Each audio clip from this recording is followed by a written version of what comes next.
Hello दोस्तों, मैं स्वागत करता हूं आप सभी का अपने इस यूट्यूब चैनल पर। आपको हमारे चैनल पर डिफरेंट रियल हॉरर स्टोरीज़ सुनने को मिलेगी। तो चलिए चलते हैं आज की कहानी की तरफ। लेकिन उससे पहले वीडियो को लाइक और शेयर और चैनल को सब्सक्राइब कर दीजिए। यह बात आज से 9-10 साल पहले की है, जब मेरे पापा का ट्रांसफ़र हुआ था। तो इस वजह से मेरे पेरेंट्स ने एक अपार्टमेंट में 9th फ्लोर का फ्लैट किराए पे ले लिया था। मैं लेकिन दूसरे शहर में हॉस्टल में पढ़ता था और सिर्फ छुट्टियों में ही अपने घर जाता था। मेरे समर वेकेशन की छुट्टियां पड़ गई थी, तो मैं अपने पेरेंट्स के पास रहने आ गया।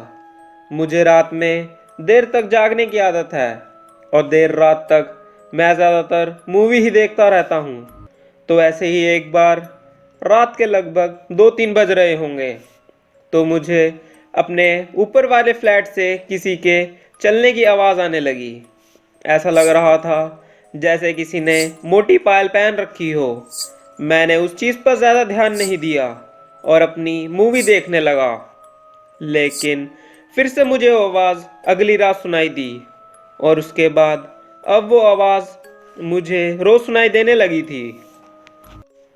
कुछ दिन बाद मुझे उस पायल की हल्की आवाज़ दिन में भी सुनाई देने लगी थी, लेकिन रात में वो आवाज़ ज़्यादा तेज़ हो जाती थी और साफ साफ सुनाई पड़ती थी, और वो बिना रुके उस पूरे फ्लोर पर चलती रहती थी।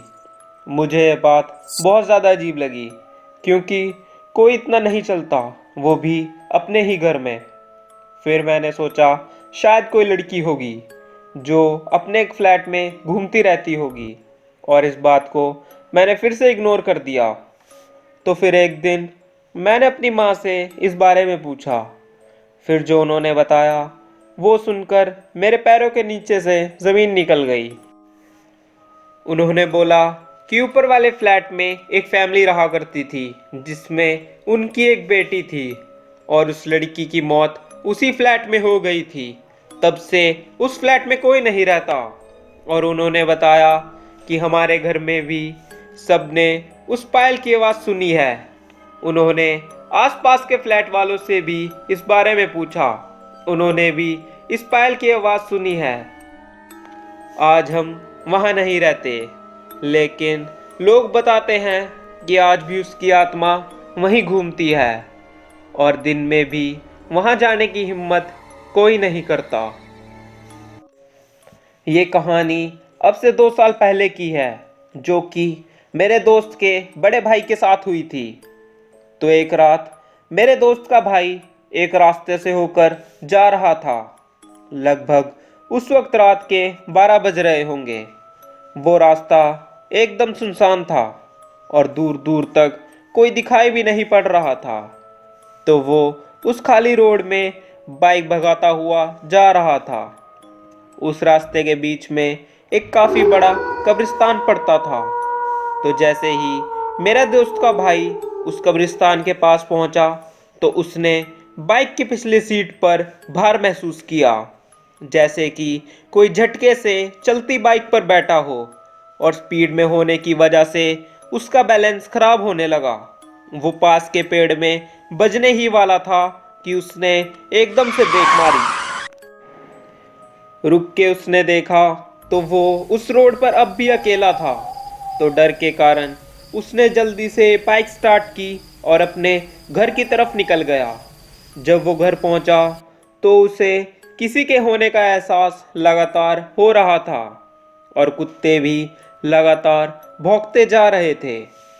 इस वजह से वो ढंग से सो भी नहीं पा रहा था, और तभी उसने किसी काले साए को खिड़की से गुजरते हुए देखा।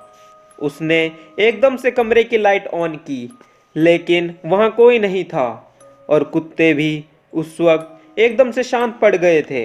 उसने सुबह उठकर ये बात अपनी दादी को बताई, तो वो बोली शायद वो एक भूत था जो तुम्हारे पीछे पीछे उस कब्रिस्तान से बैठकर आ गया होगा जब तक तुम घर नहीं पहुँचे। उसने तुम्हारे साथ कम्युनिकेट करने की कोशिश करी, लेकिन किसी कारण की वजह से वो असफल हो गया। फिर उन्होंने आगे बोला, जब कोई अपनी मौत से पहले मर जाए जिनकी कोई इच्छा या सपना अधूरा रह गया हो, वो भूत बन जाते हैं। भूत किसी के शरीर पर कब्जा करके उससे अपना सपना पूरा करवाते हैं, और इस सब चीज़ में कभी कभार वो कामयाब हो जाते हैं और कभी कभी असफल रह जाते हैं। जब भी तुम्हें किसी चीज़ के अपने आसपास होने का एहसास हो, तो कोई आत्मा तुमसे बात करना चाहती है।